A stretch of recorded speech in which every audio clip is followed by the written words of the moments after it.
Fab 5 Freddy told me everybody's fly. Oh my god, just imagine being me. I just stopped watching The Boys. The Boys, season 4. I can't believe it. It was... It was so profound. It was just so, to the point, biting satire. I was so impressed. I'm enlightened after watching that, because just the things it had to say about society, our society, and how just like awful and tyrannical it's become, and how the patriarchy is just on the rise. There's this perpetual rise that will just never stop. Things are just so bad now. Things are worse now than it was in fucking, I don't know, the 1920s in Egypt or wherever the fuck. It's just awful. America's awful. America's fucked. I mean, I'm British, but whatever. I just know it's fucked. America sucks, man. Imagine being American. Whoa. For those of you who don't know, The Boys is an adult-rated show on Amazon about superheroes, but it's not just about superheroes, it's actually a satire for American capitalism and like big corporatization. The superheroes are a stand-in for celebrities, and it's all about how celebrities have this power over us. They're above the law and they can almost do anything they want without repercussions, and it's a scary thought. But anyway, that's all I'll say. The show has just finished, it's just wrapped its 4th season, and here are my thoughts, and I am just gobsmacked. I'm so glad we have things like The Boys to tell us how to think about politics or whatever. I know nothing of the outside world, I'm just assuming it's like this. So like when they say like fucking it's rampant with these fucking weird rednecks that want to kill everyone apparently, I'm just going to take the Boys' word for that. You know, obviously America's full of just weird cartoonish cunts apparently. First things first, like what I really liked about this season. Okay. Homelander, the character Homelander, one of the best on-screen supervillains, probably of the last ever. Of the last existed time ever of all time. It's just so good. It's just so good. But yeah, Anthony Starr, hats off to him. This season was kind of all about Homelander unraveling psychologically and going from sort of sane to insane at the end, and it's like he's gradually getting more unstable and he's about to crack, and it's like that tension is just building like all throughout the season. It's just so like, oh my god, it's riveting storytelling. Thing is, we haven't seen this before in The Boys. We haven't seen Homelander act all unhinged for an entire season and then finally break at the finale and have this big bloodbath. We haven't seen that before. It's like it's a very original thing for The Boys to do. But yeah, whoever came up with that like plot thread needs like a raise, needs an Emmy for like best person ever. Because it was just so original, I couldn't believe it. I really liked it when A-Train turned to the good side, because that wasn't something that definitely should have happened 3 seasons ago. That was something that, like, it was the perfect time to do it now after 4 seasons of, like, the same shit happening over and over again. Finally, he's now actually had a character progression. That's, you know, it's a slow burn, but, you know, the best shows make you wait. Like Walking Dead, they make you wait and wait and wait and wait, and there's that talking all about needless bullshit. Then finally, 1 in every 16 episodes is okay, somewhat watchable, and you actually get some character development. That's how TV should be laid out. That's how it's done. Breaking Bad, bit too busy. It's a bit too busy in terms of all this character development that's constantly happening. Nah, get rid of that. Get rid of Better Call Saul. Just give me stuff like The Boys and The Walking Dead where like it just repeats itself over and over again. I really like that shot where Homelander's just stood there going grimacing, and the locations change around him, like this awesome montage, like, oh, he's just getting more and more annoyed and angry and irritated, and he's going to blow something up soon. Oh dear. Okay, in case it's not been clear enough, I'm taking the piss here. I'm not being serious. It's all a bit. You do realise that. I'm obviously being overtly satirical to a crass degree, but still more subtle than The Boys. If we're laying all the cards out on the table, for being truthful, I didn't watch season 4 of The Boys. I watched 1 episode and I was like, I'm not in the mood for this anymore. I've had enough of The Boys. Season 3, I liked aspects of, but overall was a big letdown, and the writing was just shoddy and kind of crap. They keep closing in on Homelander, like this big finale, and then they don't kill him, he gets away because he's just too good of a villain for them to give up. They don't want the show to end. So they just keep it going, and it's just being milked at this point. And the first season was really good. The first season was solid, but it has been a while since I last saw that. Maybe I wouldn't like it as much because I just don't like modern boys. I think the storytelling is crass, over annoyingly self-important. The style of its social commentary I'd liken to those old political cartoons you'd see in newspapers in like World War 1 and 2. Well, it had a charm to it, and if that's your thing, that's perfectly okay, but for me, just too obvious, too pointed, and just a bit... Initially, I enjoyed the whole metaphor of superheroes being celebrities. It was clever. It's just overstayed its welcome. It's got boring, and I just don't think it has anything unique to say. But I didn't even watch the 4th season, so maybe the 4th season was better than everything that's come before it, but who knows. I have a friend, I trust my friend's opinion. He said it was a train wreck, so yeah, I'm just going to go with him. It's a very gory, fucked up, explicit, sexual show, but it's almost try-hard edginess. It feels like it's been envisioned by a 13-year-old boy as its edge for its own sake. There's a gross immaturity to the whole thing. Although I haven't watched it, I've heard all sorts of things from friends about what happens, and it just seems like the same sort of shit that I'm talking about now. There's a lot of deviant sexual fetish stuff that's shown, and it's just like trying to one-up itself each season. What's the most violent, fucked up sexual thing we can do this time? I'm sick of it, really. It's just not Kino. It's not Kino anymore. No. I determine what is Kino. On a pretentious filmmaking level, the artistic voice of the show feels obnoxious and gives me the ick. You can liken film and TV, anything that's in this medium, as a person almost, like a person expressing themselves. It's the director, it's the filmmaker, it's the artist communicating to you through film. And using that conversation analogy, I find this conversation I'm having with the boys just unpleasant, needlessly insistent. There's just something non-wholesome about it. I don't like it, but that's just like a subjective thing. That's just my feelings. There's also definitely some deviance in the writer's room, because these scenes where it's haha funny, superhero, kinky sexual thing, the scenes are shot so fetishistically, it's like this is someone living out their fantasy. Everything I've heard about this new season is just typical, and like, I'm not trying to review it without seeing it, I'm just saying this is my attitude towards it. This is very personal, so if you're like looking for a Boys Season 4 breakdown and like great video essay on why it's bad, like I'm not doing that. I'm not like, because I haven't seen it, I'm not like trying to prove to you why it's bad because I haven't seen it, but I'm just saying like this is like my general feeling towards the whole thing and why I don't want to watch the rest of season 4. When it comes to the politics of the show, I really can't comment on that because I'm not versed in American politics. I know bits and bobs, I know all the memes and shit, and like Donald Trump, should I mention that? Like Donald Trump getting shot, like I might get demonetized saying that. I've seen enough to know that Biden's got dementia and it's just not there and can't function as a president or even a man, just a normal man. But anyway, I don't like politics. Politics is boring. I didn't vote. Who cares? Voting's for suckers. It's all rigged anyway, I'm Mr. Robot. In spite of all that, when I see the boys tackle certain subject matter, certain political issues, I just get the sense that it's doing it in the least nuanced way possible. Even I can spot that from the little information I have. I compared it to a political cartoon, and much like those things, it does essentially border into propaganda territory with how, let's say, one-sided it is, maybe. It's very clearly only criticising something that's very popular to criticise at the moment, and it's not brave what they're doing. I'd say what Borat did was braver back in 2005 when he just, like, exposed America, but not now. That artistic voice, again, it feels dogmatic and intolerant of alternative worldviews to its own. I watch The Boys, and it's almost dehumanising a certain side of the political spectrum, and I'm like, okay, I think we've gone a bit too far here. It's like when you see a trailer for one of those Daily Wire films and that voice is there again, that ideological voice where it's like, oh, we really hate this other side of the spectrum, fuck them, we're really intolerant. That's the same feeling I get when watching shit like The Boys or Don't Look Up. I've seen a lot of smart-ass comments where it's like, oh, these right-wingers are just now realising it's making fun of them. Like, okay, if they didn't realise that before, then I guess they were pretty dumb.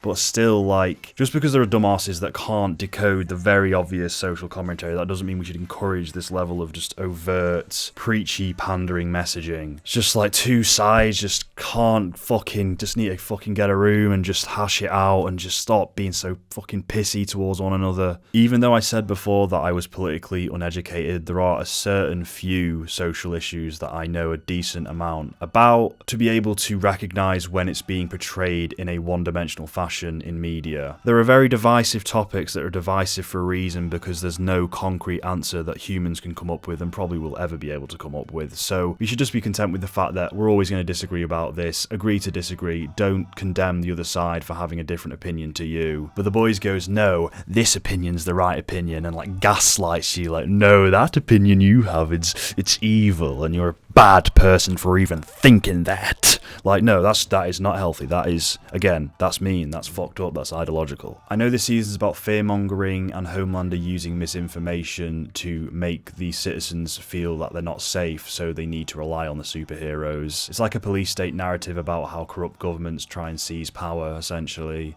This country is corrupt beyond repair, so we gotta save it.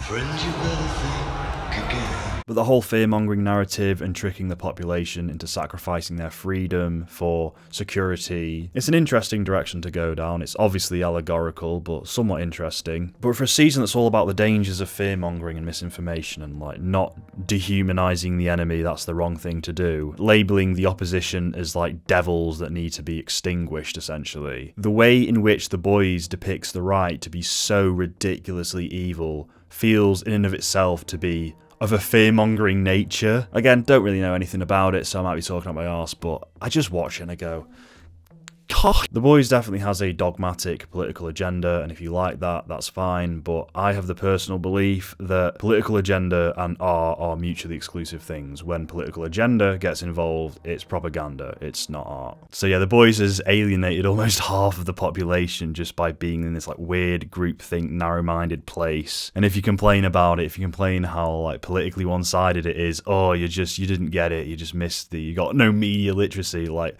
I think I did. I'm pretty sure The Boys didn't go over my head. I think I caught that one. And where's the evidence? How do you know that Ezekiel is anything other than a God-fearing, all-American, patriotic superhero? Look, I can't get into the details of an ongoing investigation, Cameron. But of course look, not. All right, okay, thank you. I've heard enough. We are trying to hold superheroes accountable. Cut his mic! We're not. And another thing that pissed me off that's related to this is I heard that in Gen V there's a line where someone goes, yeah, I'm a YouTuber, like PewDiePie without all of the Nazi stuff. And I'm like, so what were you doing? A YouTube show. You haven't seen it? Oh, well, I'm kind of like PewDiePie without the Nazi stuff. maybe they were joking, but the way they said that, the way they phrased that, seems like they are accusing PewDiePie of essentially being this alt-right Nazi bastard. But regardless, that comment about PewDiePie is so dangerously reductive, and like so many people are going to get the wrong impression that like PewDiePie's a Nazi and he's going to get all of these accusations. Because The Boys, Gen V is a big show. Boomers who have never watched an actual YouTube video in their life, apparently. Like, what are you doing? So yeah, that's my take on The Boys, that's my 2 cents. Sometimes just not in the mood to watch a reductive showcase of very nuanced concepts. But that's just me. But then again, Hideo Kojima said that the finale was good on Twitter, so maybe I will give it a watch. Maybe it is actually good. Oh shit, I've missed out. Oh no. No, the zeitgeist is right. Oh, I've missed out. Gotta review it. I've gotta review it. In saying that though, if there was ever anyone to spot overt cartoonish depictions of American culture, it would not be Hideo Kojima. That guy literally thinks every American politician is this bold, thick-set, cigar-smoking dude. We gotta get the commies, you fire all the missiles, you go ahead, who cares? Whatever means necessary. But anyway, the boys, that's beside the point. Anyway, just get rid of that. This video is really about something else. I'm going to surprise you. I'm going to do something quite amazing here. I'm now going to take the time in this video to talk about something else, and that thing is The Bear Season 3, a show I actually like. Before I say anything else, I'd like to just say that this show is tender. It is a tender piece of fiction. It effortlessly depicts these characters as relatable and human. I was surprised at how much the show resonated with me. I got very emotionally attached and very emotional whilst watching. Every episode, no matter what direction the story goes in, and it goes in all kinds of weird, unexpected directions, it always satisfies you by the end. You're always left feeling satiated. And no pun intended. God's sake. It's got great pacing, the episodes are very short, only 30 minutes, some even 25 minutes, but just chock full of content and emotion. The acting is of that ilk of This Is England or Succession, where it seems almost implausibly natural and improvised. You're watching a staged piece of drama, yet it feels like seamless reality. You never feel the presence of the storytelling mechanics, you never view it as something that's not real. It's so strange. There'll be loud scenes of 7 or more more people all talking over each other with hundreds of lines being spat out, all in a perfectly timed way that feels natural, and I imagine a lot of it is improvised and a lot of the lines are changed, and perhaps the director says, okay, this person's mad about this, he's mad about that, she's mad about that, he's mad at you, go out and just get those basic points but just do it in a certain way that feels natural. Guys, Those flowers are elegant. I can't keep apologizing. When a piece of media is doing its job so well and so effectively that you forget entirely that it's a piece of fiction, it's a piece of make-believe, those are the cases where you just say, thank fuck for storytelling, honestly, and the magic it can do. Thematically, the show deals a lot with the pursuit of excellence and the obsessive behaviours that come along with that. It's very similar to stuff like Whiplash. If you like that film, I'm pretty sure you'd love The Bear. One thing that always gets me emotionally is the tumultuous brotherly relationship between Richie and Carmine. Something about that, this bizarre, fractured, aggressive, love-hate relationship they have. Carmine himself is a fantastic lead. I know it's the whole literally me, stoic Sigma male kind of thing, but it's done well. It's another take on this idea of a man that is both rugged and sensitive that really does appeal to young men. What his story says about purpose and achieving great things and living up to your full potential and being self-destructive and destroying yourself in the process. It's saying all these things that have been said before by countless other films, but it's still doing it in a way where it feels fresh. This project feels like a very human and personal work, and it comes across. And of course, the way in which it depicts and showcases stressful situations of Lal people talking over each other constantly is amazing. In terms of depicting hot-headed arguments that just go on and on, they've got that down to a fine art. Fuck you! Shit!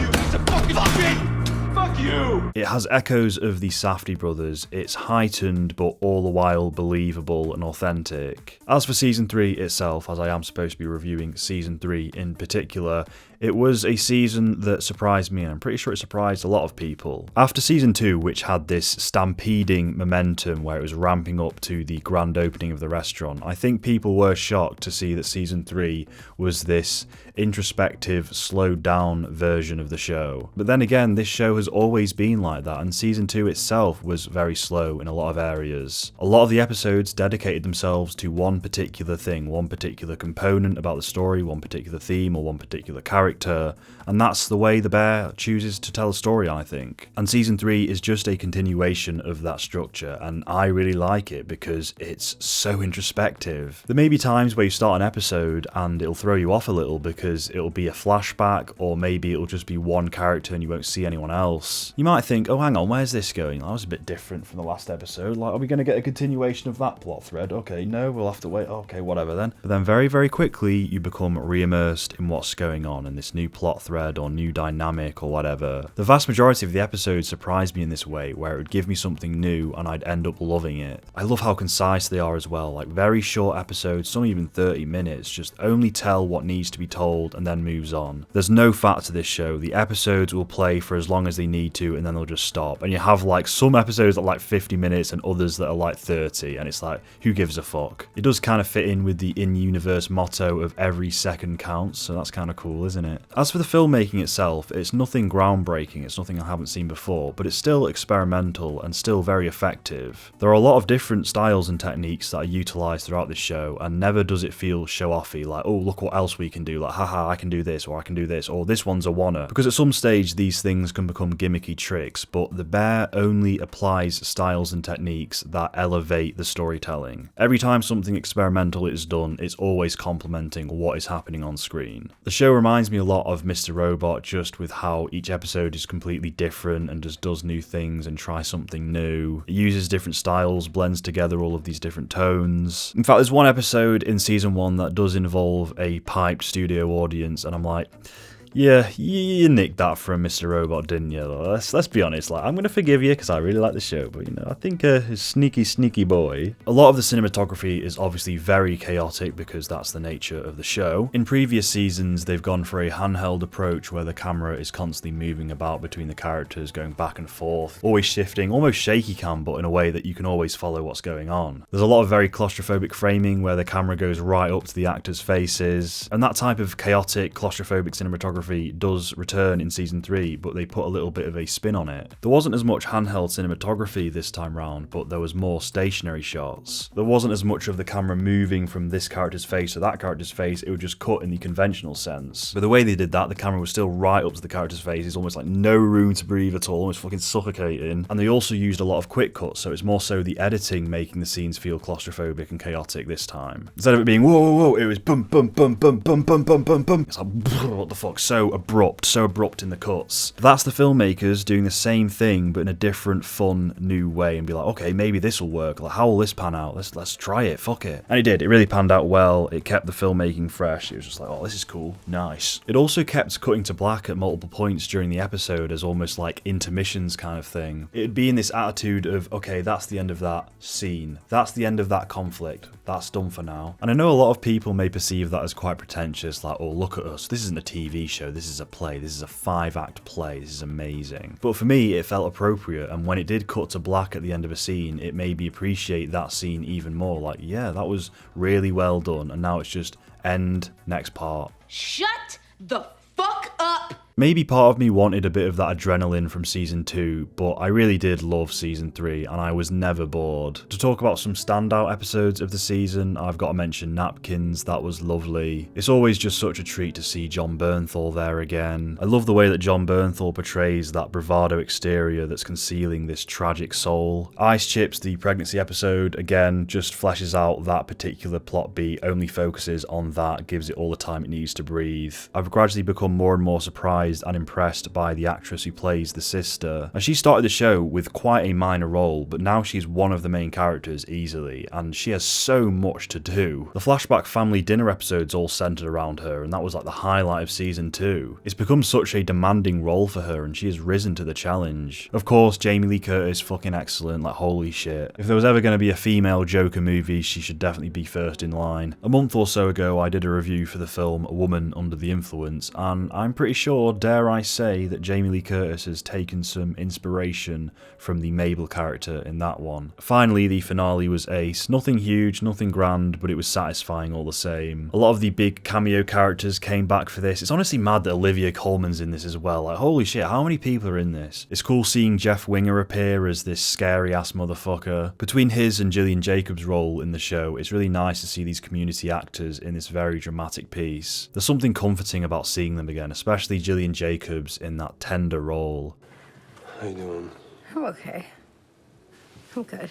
The conversation that Carmine has with Jeff Winger when they reunite, that's all I need, just a little bit of that drama, a little bit of just that intensity. Don't need any big spectacle for this finale, just a little conversation between two people. And we've only ever gotten glimpses of that character, and this kind of feels like the payoff to that. We finally get a good look at who he is, and it was captivating to say the least. I felt like I was Carmine in that scene, and I was confronting like a former bully or a former like toxic teacher.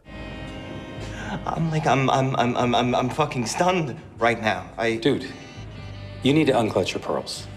What The Bear has done, because it's a very popular show, a lot of people are watching it, and it's just said, okay, this is just going to be introspective, the season, like, we're going to just do all this. It's basically forced a big audience of people to watch thoughtful art at the end of the day. Like, I really commend them for that. Okay, maybe you weren't expecting it to be this slow, but you love it really, because this is beautiful, and you appreciate this. I believe they shot season 3 and 4 back to back, so that'll be coming out shortly, and I believe when it does, it'll be like the second part, the second installation of this season, because season 3 feels like part 1, like Dune part 1. I'm interested to view season 3 in a new light when season 4 comes out. As it goes, The Bear deserves all the praise that it's been getting. It deserves to be popular. It really is good. I don't know if it's perfect, like I haven't been looking that closely, I'm not like that anal about it, but it's damn emotionally evocative, and that's all that really matters at the end of the day. Contrast that storytelling to the storytelling of The Boys, like loud and obnoxious versus subtle, seamless, and naturalistic. Yo, cousin, I don't understand why you can't just let something good happen for once in your fucking life. What the fuck is the matter with you? I'm also going to talk about another thing, and it's called Mad Max Furiosa, or Furiosa, a Mad Max saga, or whatever, because I didn't review it when it came out, and it's one of my favourite films of the year. It's one of the best films of the year. I'd say it's near enough equal to Mad Max Fury Road. It does different things, like, the Bear Season 3 did to Season 2. And Mad Max Fury Road was a non-stop thrill ride, like a action masterpiece that took place in this world, and you got enough of like the sense of that world in that. Furiosa is like an RPG where you explore more of the background of that world, and it's so cool. It doesn't do it in a way where it like gets lost in lore. It's not lore porn. It's not just like no character arcs or anything. There's a solid emotionally driven narrative thread with Furiosa's revenge. It's simple but effective. She doesn't say anything, but it's good because a lot is communicated about her visually. It has a slower pace, and it's neatly divided into 5 acts, I believe, and that all feels appropriate. The structuring feels very intentional and thought out. It also covers a broader range of time, which is completely different from Fury Road, but it's never start and stop, like, okay, now we've cut to this bit, like, it's a different time period, or what's going on here, I've got to get reinvested. Like, no, there's that through line, and that new place, that new destination that the story has arrived at is just like the next natural place the story should have gone. And whilst all this is happening, you just sit back and take in this amazingly fleshed out world. This is a blockbuster with a comprehensive production value, a mix of practical and visual effects. It's not just put the stars on a soundstage and go to town. This took a lot of orchestration. The process of making this film itself was a spectacle, was an adventure. It's funny because the pacing's different, not just on a structural level, but just on a scene-to-scene level as well. There's an action scene which is probably the highlight action scene of the movie that everyone's going to be like talking about. It goes on for 15 minutes, and it's this beautifully told micro story of defend this truck. And it's scenes like these that best demonstrate the power of inventive filmmaking, because the visual storytelling is so precise, so unique. That is what carries the sequence. It could have just been an ordinary action scene in another movie, but no. The camera does things that make you go, okay, this is a monumental piece of cinema. I am wowed. I am at the cinema. I'm watching a spectacle. I am wowed. I know it might be a trite thing to say, but you truly do not get blockbusters that come out like this often. I love how inherently slow that action sequence is as compared to the sequences in Mad Max Fury Road, where it was just quick, quick, quick. This scene drags it out a bit and lets every little moment breathe, to the point where it does become a little bit of a short film in a way. It's this high octane, like amazing action scene, but it's also like the camera's just like, okay, we're going to show this, and now we're going to go over here. What's going on over here? Now we're going to go back over here. Like, what's this person doing? It's like, this is amazing, man. We're past that point. It didn't do too well at the box office, but if there was any film this year that deserved your money, that was worthy of your time, it's this one. I will admit, I didn't see it opening weekend. I don't know why. I think I tried to see it with friends, but they couldn't. They weren't available or something, and I just didn't end up seeing it till like a month later, and I was really disappointed in myself, honestly, because it was just like, this and Challengers, 2 of the best films of the year. They're like my favourites right now. This film is of that ilk of Top Gun Maverick or Everything Everywhere All at Once. Just really special, and so much work went into it, so much passion. I know I am very hyperbolic. I don't mean to be like a whore with my good reviews where like everything that comes out is like, this is amazing, this is really immersive, but like, this is top of the line shit. This is like really good. Challengers is really good, but that might be a bit more personal to my own taste, but Furiosa is like top of the line shit. You guys are the ones watching. You guys have got to be the ultimate judges of this, but I really hope that I'm not one of these people that just whores out for every movie that comes out where like, this is amazing, this is amazing, this is like a groundbreaking spectacle. I'd like it to mean something when I say that something is really good. Like, I don't want it to be something that's like so common. You know, like when IGN give an 8 out of 10, it's like, it means nothing. I'm not trying to be like a dickhead or a snob, but obviously like I'm trying to be a good film reviewer. I'd like my word to mean something one day. You know what I mean? Oh, and House of the Dragon's been really good. I've been watching that, season 2, really enjoying that. Isn't it cool how the werewolves are like sending messages and dreams to Daemon in his sleep and giving him all these weird hallucinations? It's probably the Three-Eyed Raven. I don't know who that was in that time, but it's the Three-Eyed Raven, definitely. House of the Dragon, it scratches a very particular itch that hasn't been scratched since good Game of Thrones was knocking about, you know, when like season 4. Oh, God. It's such a sad thing that happened. What happened to that show? I love House of the Dragon. I fancy the actress who plays Rhaenyra, so she's mine. Get away. I like how Kristen Cole is motivated primarily on the fact that he was like pied off by Rhaenyra in season 1. Like, no, I don't want to go away with you. I don't want to go on holiday with you. Fuck you. He's like leading an army, leading a whole campaign just because he got slighted by a woman. Like, okay.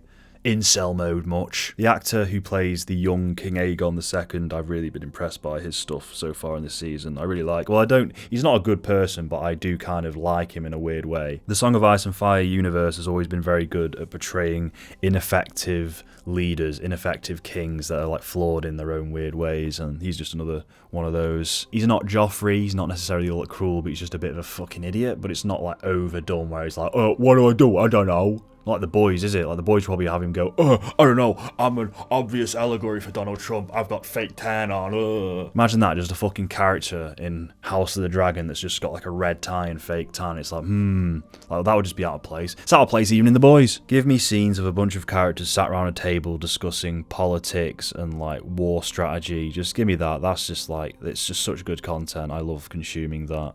Yeah, I've got a soft spot. I've got a soft spot for fucking House of the Dragon and George R. R. Martin stuff. I fancy you, Rhaenyra, get away, she's mine. Hope you've enjoyed this video. This has been more of like an update video, like my general thoughts on some of the new things that have been out, because I haven't had time to, because I've been making a big video. I've been making a big review analysis video on Nope. It's going to be like over an hour long. Like that's going to be comprehensive as shit. Like I'm fucking dreading editing that, but yeah. So stay tuned for that. But this is just a little in-between video. Yeah. However, no homo, nothing like nothing against you if you like The Boys, you know, it's nothing personal, it's just my opinion, innit, you know. I haven't even watched it yet, maybe I'll watch it. I'm gonna watch it now, and I'll love it. And I'll change my mind and I'll make a review on like how The Boys exposes America. Anyway. Goodbye. Goodbye. Goodbye. Goodbye. See ya. See ya, kid. See ya. See ya. And remember to fucking subscribe.